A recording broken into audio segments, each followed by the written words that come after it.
Karena saya banyak sekali mendengar katanya mereka itu kalau menuju wisata di Malang Selatan ini pulangnya harus pijat. Oh iya. Karena badannya sakit semua.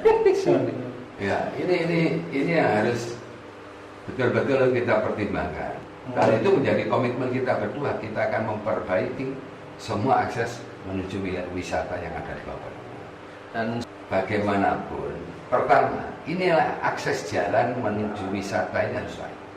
Harus bagus. Itu menjadi komitmen kami berdua. Seluruh kabupaten ya, jadi di selatan aksesnya adalah untuk keunggulan pantai kita yang luar biasa. Di barat, timur, utara itu perbukitan kita yang luar biasa. Itu kita tawarkan semua. Dan itu tentu ya infrastruktur memang menjadi skala prioritas, terutama akses wisata.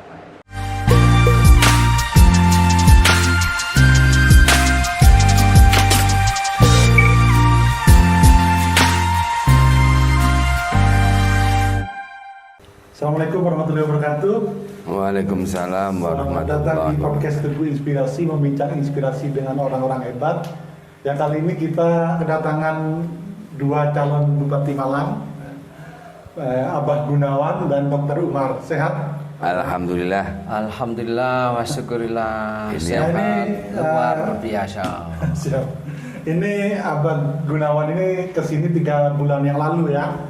Waktu itu beliau bercerita tentang keadaan orang tuanya yang miskin dan lain-lain. Nah, tapi kita sekarang akan membahas lebih ke depan, kira-kira rencana ke depan.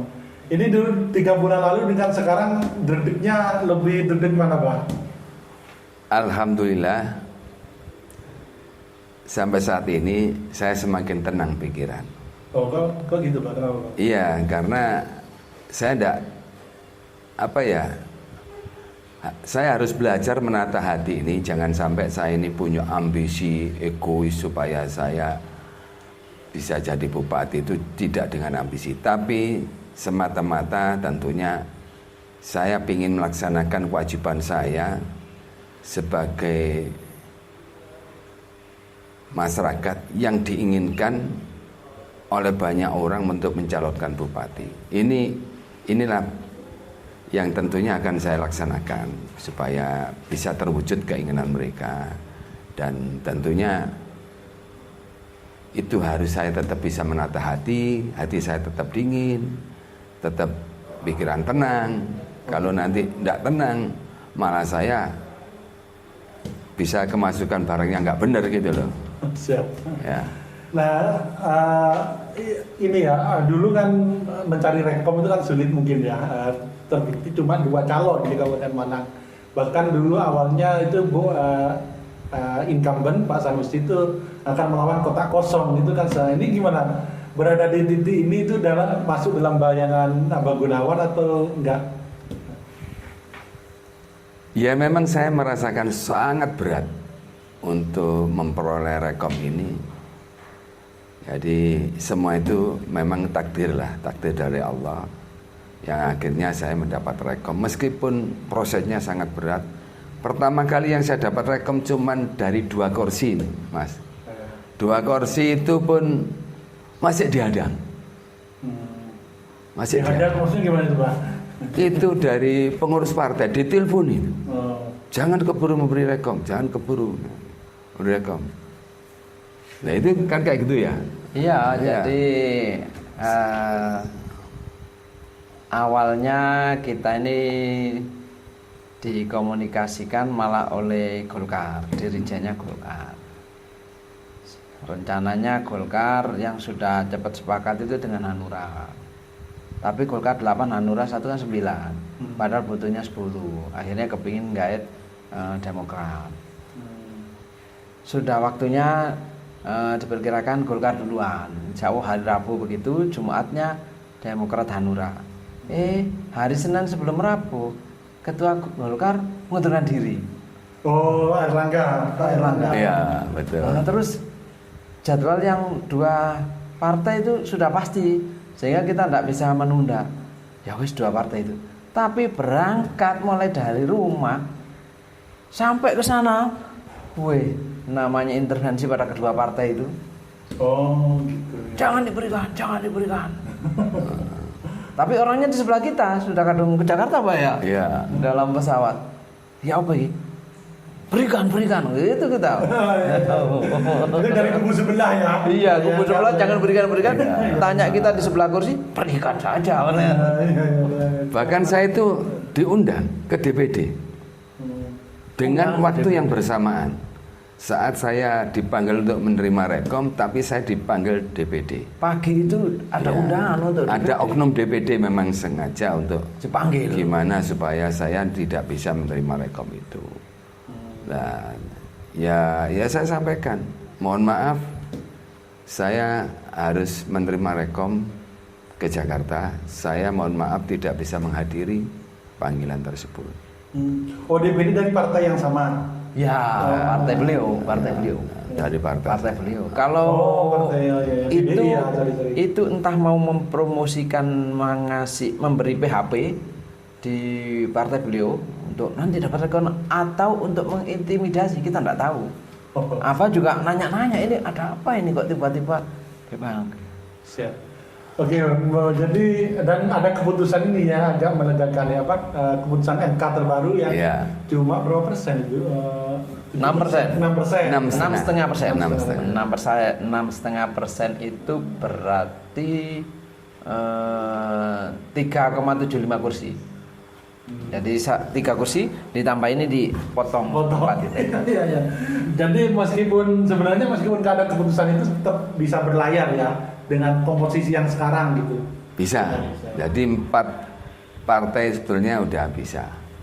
Dan 4 kursi udah bisa. Artinya waktu itu yang kita terima kan Hanura, Demokrat, PKS. Itu udah berangkat. Kita udah sepakat. Ternyata alhamdulillah meskipun Golkar ini juga udah diintervensi luar biasa, akhirnya Golkar ini tetap merekom kita. Oke, kalau pertemuan Dr. Umar sama Abang Gun ini gimana? Itu ketika yang mempertemukan siapa gitu? Atau gimana ceritanya itu singkat antara kenapa Dr. Gun memilih Dr. Umar atau sebaliknya? Gimana? Ya, kalau saya sendiri ini sebetulnya yang saya sampaikan ke tim saya, itu saya sampaikan begini. Pokoknya saya tolong wakil saya itu dari NU. Siap. Jadi tim lah yang kemudian menggodok dan ketemulah dengan Dr. Umar. Dan itu pun saya tidak kepikiran waktu itu kalau Dr. Umar. Jadi tidak kepikiran. Tahu-tahu Dr. Umar tambah cocok saya. Oh, karena beliau malah ketua PJNU. Iya, malah cocok gitu, dan ya. sebagainya kan. Siap. Kalau ini kemarin kan ada tulisan itu Abang Gun orang baik kira-kira gitu ya. Nah, itu kalau Dr. Umar kenal nggak sebelumnya dengan Abang Gun ini? Ya, beliau DPRD provinsi 2 periode. Jelas kenal. Sebelum itu pun beliau itu dulu terkenal konglomeratnya Ansor gitu. Oh gitu. Jadi masih muda, beliau itu pengusaha.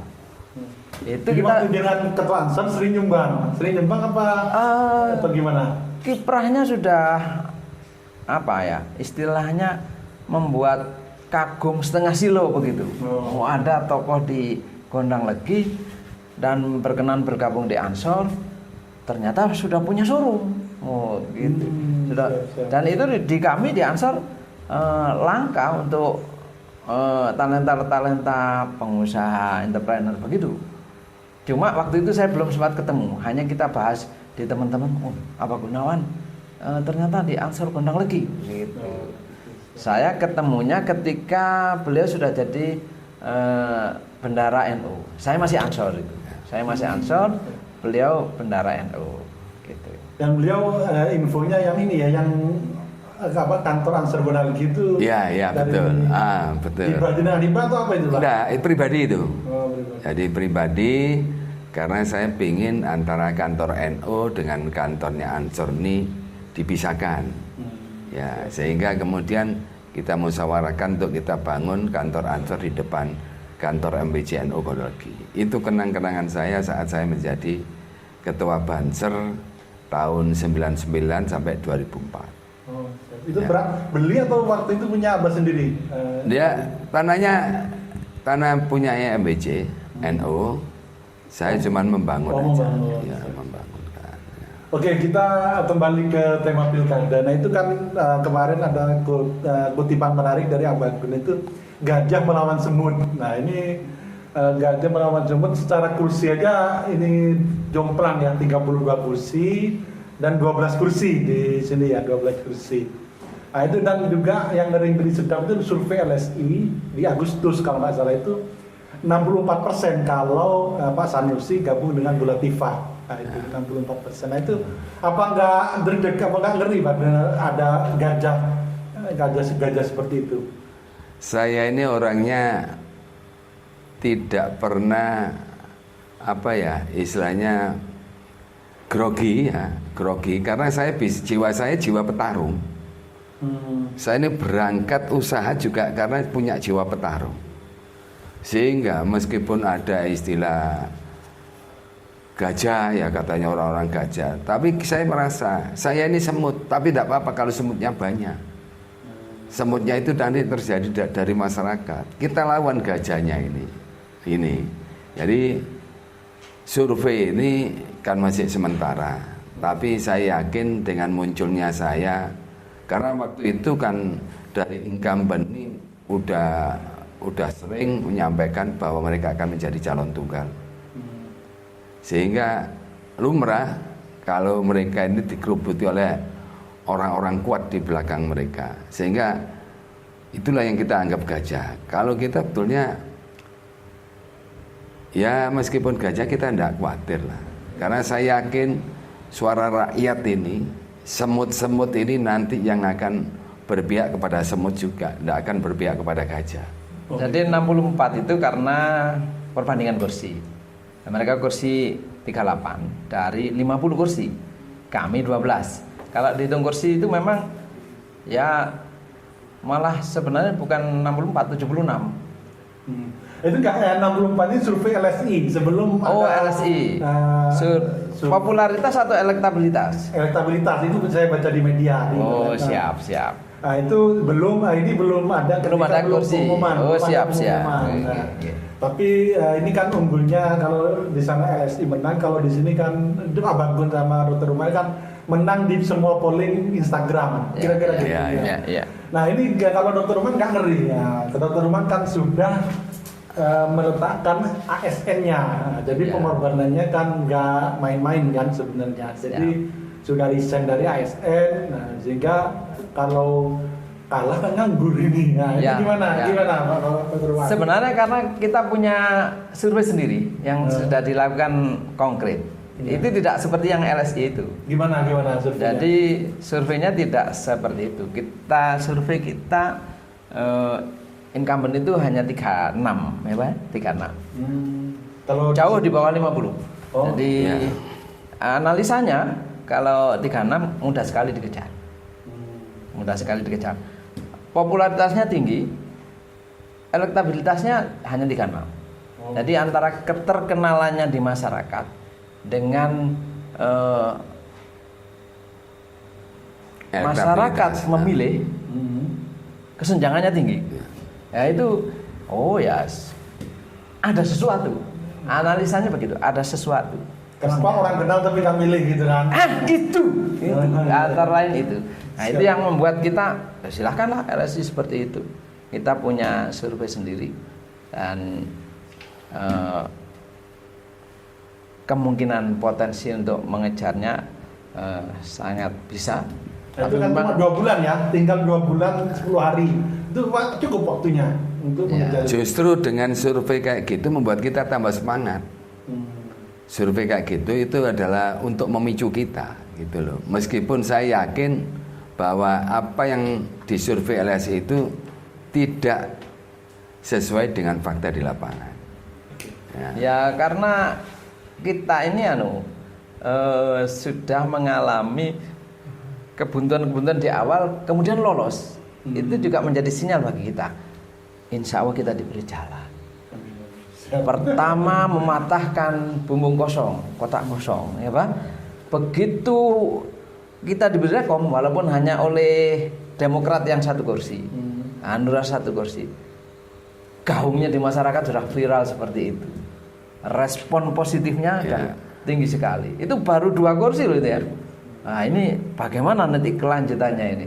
Itu yang membuat kami insya Allah sepertinya ada peluang. Padang ini. Siap. Jadi ketakutan nggak ada ya, khawatir, ketakutan itu nggak ada dokter. Apalagi sudah desain dari ASN nggak ya? Tidak ada. Ketakutan seperti itu tidak ada. Malah yang ada itu keyakinan bahwa antusiasme penerimaan masyarakat kepada kita itu begitu tinggi. Namun demikian kita menyadari objektivitas mereka kuat. Tentu keyakinan kita punya peluang besar ini harus diimbangi kerja keras. Sinyal-sinyal langit ini harus dipadukan dengan bumi. Maka ya sudah, desa 378 ditambah 12 kelurahan di Kabupaten Malang ini harus kita berbagi dengan keliling, kita semua sapa masyarakat. Kita tawarkan track record kita, jejak digital, jejak apapun masa lalu apa Gunawan. Orang yang humble, memasyarakat, orang baik. Saya baca nggak tulisan itu, bener nggak tulisan itu? Sangat setuju, sangat setuju. Di samping itu bukan hanya baik, beliau itu unggul, punya keunggulan talenta. Ini yang kita harapkan akan mewarnai Kabupaten Malang. Jiwa-jiwa entrepreneur, jiwa-jiwa inovasi yang kira-kira Gen Z butuhkan itu ada di beliau. Siap. Kita tawarkan rekam jejak, kita tawarkan kepribadian, dan kita tawarkan program-program. Siap. 3 aspek itu kita tandingkan. Silahkan masyarakat memilih. Siap tanding ya, nggak hanya siap tandang aja ya, siap tanding. Siap tanding dan siap tandang. Siap, mana gitu.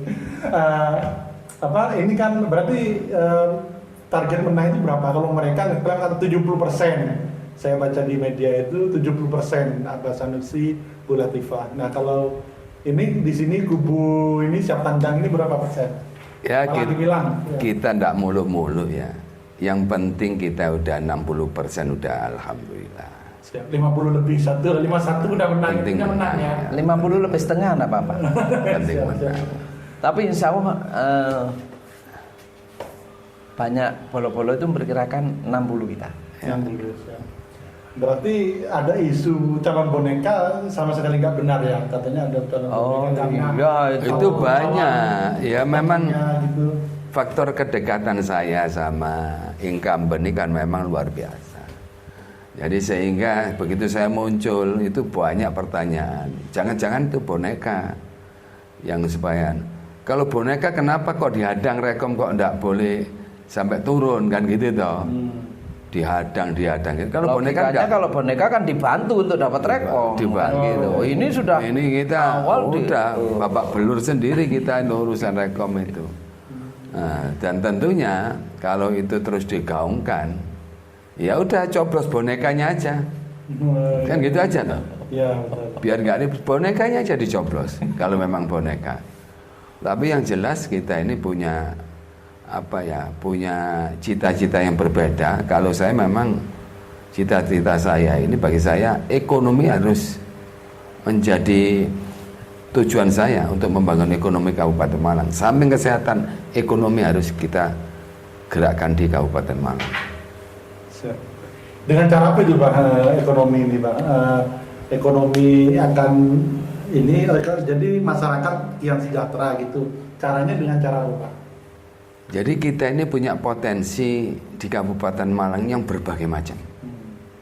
Tentunya itu akan kita petakan di tiap-tiap desa. Itu potensinya dengan tidak sama. Dan permasalahannya juga nggak sama. Lah potensi inilah yang tentunya harus kita pakai untuk menumbuhkan ekonomi berdasarkan potensi di tiap desa.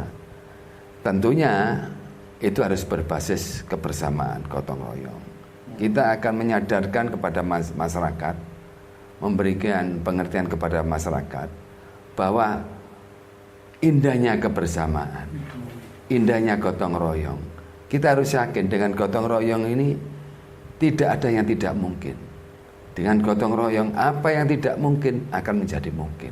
Nah itu untuk mensistemkan gotong royong itu dengan cara apa? Mungkin koperasi atau gimana biar ekonomi meningkat tadi itu gimana? Tentunya ada koperasi, ada bentuk paguyuban, ada KUB, kelompok usaha bersama, itu macam-macam. Itu tergantung dari apa yang kita tangani. Kalau itu memang milik desa, bagaimana kayak BUMDes, bagaimana BUMDes ini bisa melibatkan masyarakat berperan untuk ikut saham dan mengawasi pelaksanaan BUMDes ini dengan baik. Nah, ini yang saya harapkan tuh. Kalau itu memang bentuknya kayak produksi lokal, itu bisa kita buat KUB, kelompok usaha bersama yang melibatkan masyarakat juga. Ini yang saya harapkan, kayak suatu daerah yang di situ banyak pohon singkong. Bagaimana pohon singkong itu tidak kita jual secara gelondongan, tapi kita jadikan pohon singkong menjadi sesuatu bahan yang jadi, sehingga hasilnya akan semakin lebih maksimal. Ya. Jadi beliau itu itulah. Jadi talenta entrepreneurnya ini yang membuat beda. Beliau sering di KN gitu ya, niteni niroke napai. Kalau sekarang mungkin ATM ya. Jadi amati, tiru, modifikasi. Nah, beliau falsafahnya pakai Ki Hajar Dewantara ya, Pak? Ya, betul. Itu di KN. Yang kedua, beliau membumbui harus ngewongke. Ngewongke itu ternyata di dalam bisnis beliau gambarkan kalau kopi di jalanan itu 3.000. Di kafe agak bagus 10.000. Tapi beliau bilang habis di hotel di Batu satu gelas kopi 100.000. Bahkan itu mungkin rasanya lebih enak yang di jalan. Tapi ketika 150.000 itu di Wongke di hotel 150.000, tidak ada yang protes. Malah dia pulang ke rumah senang cerita kepada tetangga saudara, kopi 150.000. Tapi mereka senang. Itu harga lebih mahal, tidak mengeluh, malah bangga. Ini kan itulah yang digambarkan beliau bagaimana. Ngewongke ini sangat penting, Mas. Jadi begini, wisata itu juga bisa kita pakai. Bagaimana ngewongke itu kan membuat orang senang. Coba kalau kita bahas ya, Batu dulu bagian dari Kabupaten Malang. Begitu dipisah menjadi kota Batu, kemudian dipimpin oleh seorang wali kota yang punya jiwa entrepreneur. Menurut maju aja sekarang Batu sama Kabupaten Malang. Ya maju Batu jauh tau. Oh gitu ya. Karena di sana mulai guru ngaji dapat 750.000, tukang adzan muadzin itu dapat 750.000. Terus ada lagi, ini yang nyampaikan waktu itu Pak Wali, penjaga makam dapat 750.000 karena PAD mereka besar. Kabupaten Malang ya kini banyak yang berwisata ke Batu, lucu. Orang Batu mungkin jarang ya ke Kabupaten Malang. Nah, terus mereka membuang masuk ke wisata di Batu 150.000, mereka nggak keberatan. Tapi kalau ke Kabupaten Malang kita masuk 50.000 mungkin keberatan. Karena apa? Ngewongke tadi tidak dipakai, membuat orang senang itu kurang. Sehingga mereka ini ya apa ya, mungkin ya tidak puas lah.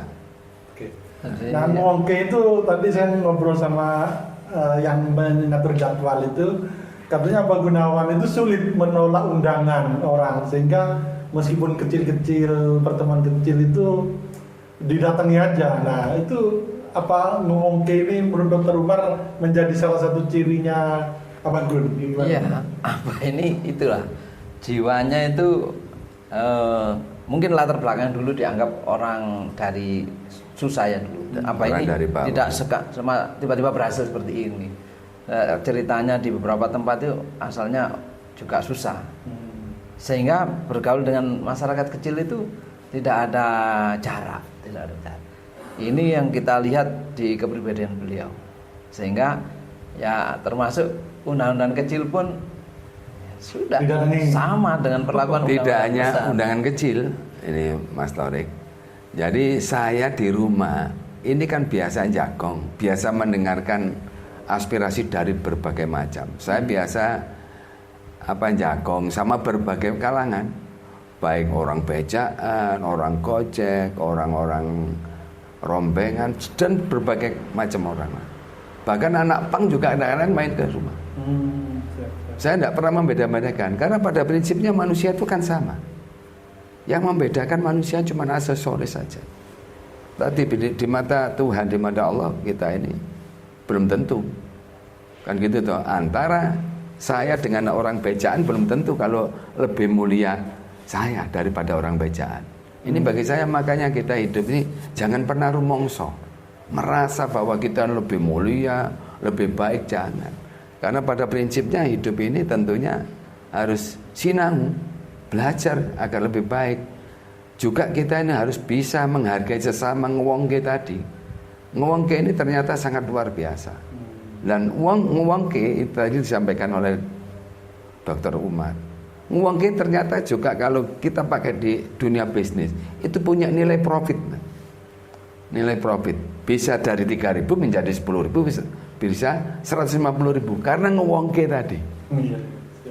Ya. Oke, terus terkait program tadi mau dibawa ke Kabupaten Malang, mau dibawa kemana? Nah, kalau Dokter Umar ini kan backgroundnya kesehatan, dokter rakyat kalau di Instagram saya lihat. Nah, itu apa ada program di bidang kesehatan yang spesifik yang mungkin akan menjadi pembeda dengan yang sekarang?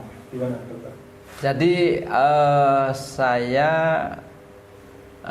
mendapat anugerah di profesi dokter, bagi saya merupakan anugerah dari Allah Subhanahu wa taala. Itu memang juga latar belakangnya ketika kami disuguhkan untuk masuk ke kedokteran atau di teknik. Itu saudara-saudara, Mbak, Ibu itu kalau di kedokteran ada kesempatan untuk mengobati orang di rumahnya, datang ke rumahnya, nolong kayak zamannya Budi Tomo, tokoh-tokohnya dulu ngobati orang di daerahnya, di masyarakatnya. Nah, itu seneng saya. Waduh, berarti ada kita punya kesempatan berandil di sana, menolong sesama itu. Nah, inilah yang kemudian ketika kami ngobatan gratis melalui di Ansor, di NU itu kemudian bolong-bolong ngomongnya, ini dokter rakyat ini wis nyumbang-nyumbang gitu. Nah, di sini kita berharap juga masalah kesehatan di Kabupaten Malang, warga miskin itu harus gratis, pelayanannya jangan sampai dihambat. Termasuk ketika dirujuk ke Saiful Anwar di luar Kabupaten Malang, bagaimana mereka itu juga bisa ditangani dengan baik. Programnya apa konkretnya di bidang kesehatan? Iya, pelayanan pengobatan yang gratis terutama untuk warga miskin. Ya, itu harus. Jadi BPJS masalah. Jadi ya memang saya ingin ya, seluruh masyarakat yang di bawah ekonominya masuk oleh miskin itu harus dijamin kesehatan oleh Kabupaten. Dan tentunya itu kita akan melakukan pendata ulang. Selama ini kan masih semeraut. Dan saya ingin nanti data itu bottom up dari RT punya ke desa baru kabupaten, bukan top down. Kalau top down mesti amburadul, sehingga banyak kejadian mulai BLT, mulai urusan kesehatan. Ini orang yang yang kaya malah dapat, orang yang mampu malah orang yang miskin nggak dapat. Jadi pendataan ulang ya, kalau kita harus melakukan pendataan ulang, jadi kita evaluasi. Saya ingin memang mulai pendidikan juga gitu, kesehatan juga gitu. Harus orang nggak mampu bagaimana bisa sekolah gratis. Enggak. Saya ingin memang gotong royong harus kita. Nah itu kalau di visi misi di website kami itu kan ada namanya visinya berdaya saing, mandiri, sejahtera dan berkelanjutan. Tapi ini sangat umum ya, tapi yang jelas di bidang ekonomi, kesehatan, pendidikan ini juga menjadi konsen lah kira-kira ya. Nah terus kira-kira kenapa mungkin kalau orang yang rasional kenapa perlu memilih ini kan perbaikan dan perubahan.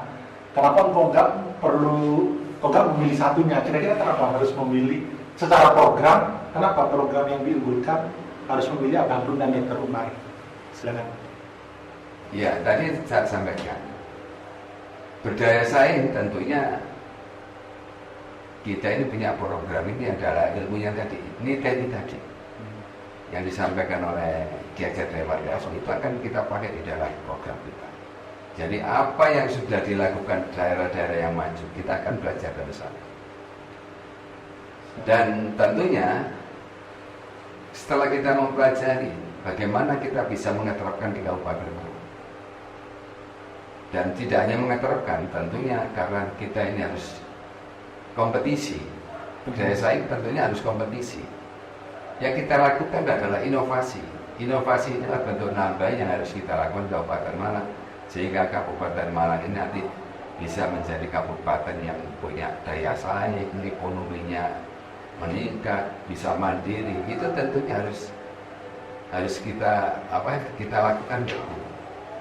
Ya, ini ketika di wisata itu menjadi concern beliau. Bagaimana wisata kita tidak seperti sekarang. Jadi salah satu yang pernah diproteskan sebelah itu ketika Tumpak Sewu di Ampel Gading itu diprotes. Ketika Tumpak Sewu dipromosikan secara media nasional, beliau protes. Kenapa Tumpak Sewu dipromosikan oleh Lumajang? Karena di Lumajang itu sangat laku.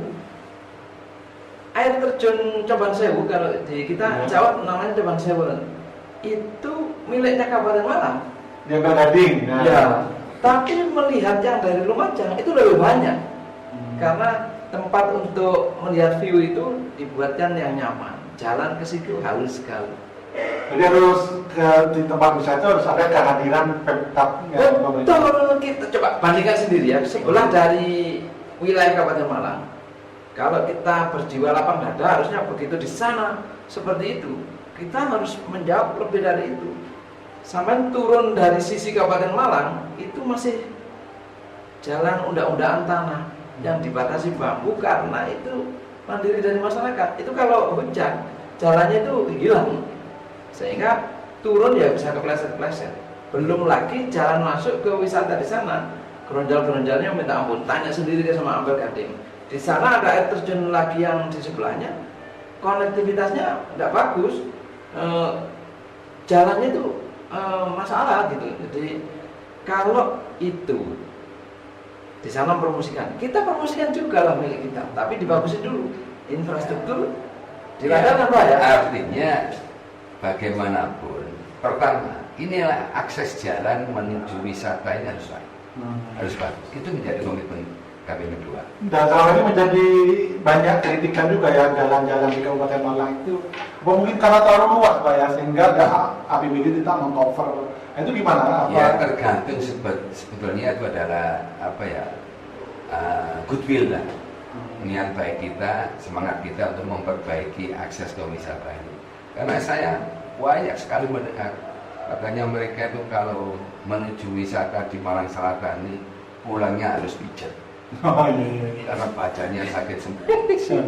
Ya, ini yang harus betul-betul kita pertimbangkan. Dan itu kebanyakan dari komen-komen, pokoknya mau membenahi akses ke wisata ya tak pilih.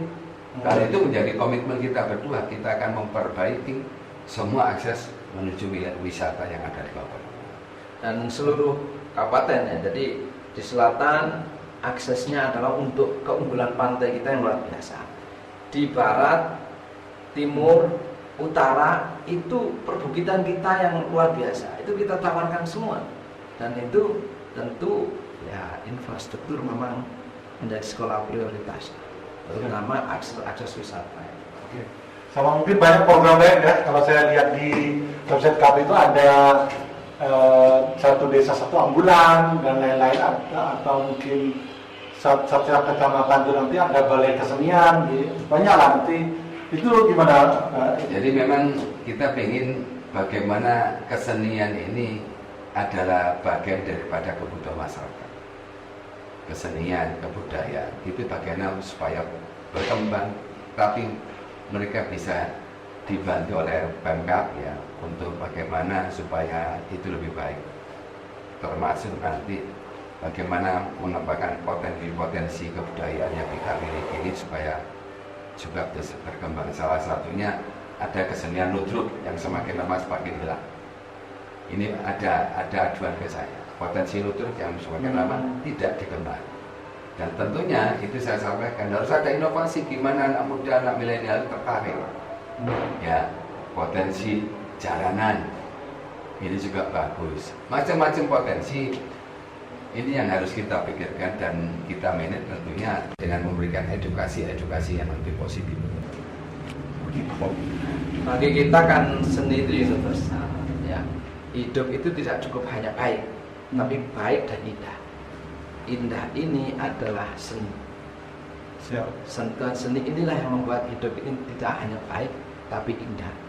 Dan seni ketika melengkapi pariwisata, kita lihat Kabupaten Badung dengan PAD terbesar seluruh Indonesia. Karena apa?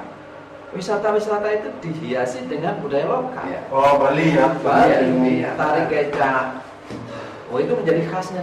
Lah di Malang Kabupaten ini banyak seni-seni itu. Nah itu nanti kalau saling melengkapi dengan sumber daya alam. Tapi selama ini nggak pernah disuguhkan kan orang Kabupaten Malang misalnya ke pantai juga nggak dapat apa. Itulah perlunya pemerintah hadir di sana. Siap. Oke, ini terakhir mungkin soal NU. Nah, ini kan menarik soal NU ini. Ini kan Dr. Umar ini kan NU Tulen, beliau juga NU. Nah ini gimana? Dan sebelah juga NU juga. Nah itu gimana? Cara mencuri suara NU atau mendapat atensi dari NU agar orang NU ke sini atau ke sana itu gimana? Silakan, kita Dr. Umar. Ya kalau di kami kan jelas NU. Beliau dulu bendahara NU. Saya ini mulai Ansor, Komandan Ansor Jawa Timur, Ketua PDNU, Wakil Ketua sekarang ya, Koordinator Pengkaderan. Kalau sebelah itu kan ngaku-ngaku saja. Oh gitu, rekam jejaknya. Nah ini coba dilihat rekam jejaknya. Pernahkah di kepengurusan NU atau Musliman? No.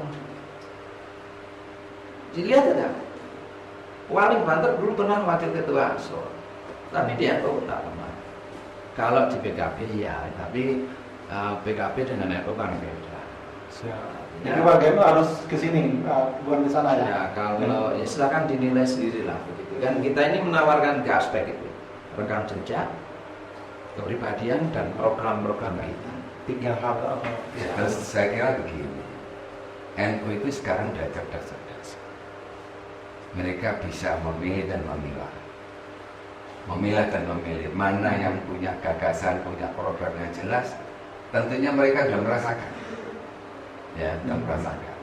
Jadi mana yang harusnya yang bisa untuk memberikan inovasi Kabupaten Malang, yang bisa memberikan harapan untuk Kabupaten Malang mana. Jadi bukan janji. Kalau kita ini kan belum pernah jadi kepala daerah.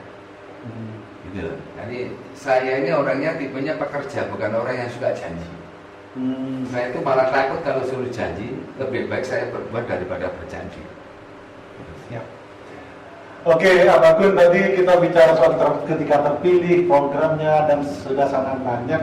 Nah, ini pertanyaan terakhir. Nah, ini kan kemarin Abang Gun ketemu Pak Sanusi kan. Nah, ini kan pilkada ramai lah kira-kira gitu ya. Nyanyi bareng dan lain-lain. Nah itu kalau terpilih, kalau tidak terpilih gimana Abang Gun? Politik riang gembira. Politik riang gembira. Kalau nggak terpilih, seperti apa Abang Gun? Apa akan tutup dengan rakyat, dengan masyarakat, atau gimana? Misal kemungkinan terburuk, kita bicara kemungkinan terburuk jika tidak terpilih. Semua ini tentunya harus menata niat pada hati, sehingga terpilih atau tidak, yang penting saya akan tetap berbakti masyarakat dengan kemampuan yang saya miliki. Karena saya memang punya jiwa sosial mulai kecil. Senang membantu orang. Cuman kalau saya menjadi kepala daerah, insya Allah jiwa sosialnya semakin luas dengan kewenangan yang kita miliki.